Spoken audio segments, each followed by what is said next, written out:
एक समय की बात है, जंगल के पास एक लकड़हारा रहता था। वो जंगल में लकड़ी इकट्ठा करता था और उन्हें पास के बाजार में बेचता था कुछ पैसों के लिए।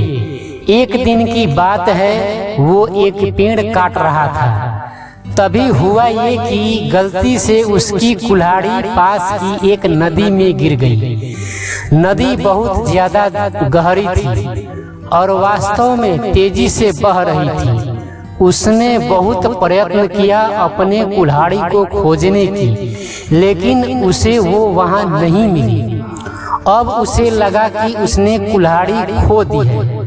वहीं दुखी होकर वह नदी के किनारे बैठकर रोने लगा।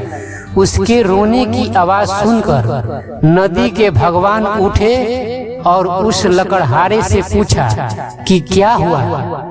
लकड़हारा ने उन्हें अपनी दुखद कहानी बताई। नदी के भगवान को उस लकड़हारे के ऊपर दया आई और वो उसकी मेहनत और सच्चाई देखकर उसकी मदद करने की पेशकश की। वो नदी में गायब हो गए और एक सुनहरी कुल्हाड़ी वापस लाया, लेकिन लकड़हारे ने कहा कि यह उसका नहीं है।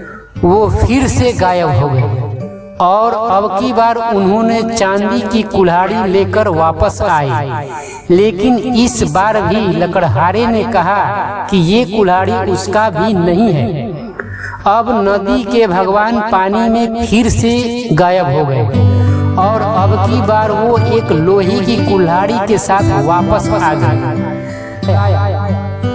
और कहा कि यह उसकी कुल्हाड़ी है। नदी के भगवान ने लकड़हारे की ईमानदारी से प्रभावित होकर उसे सोने और चांदी की दोनों कुल्हाड़ियां भेंट किया।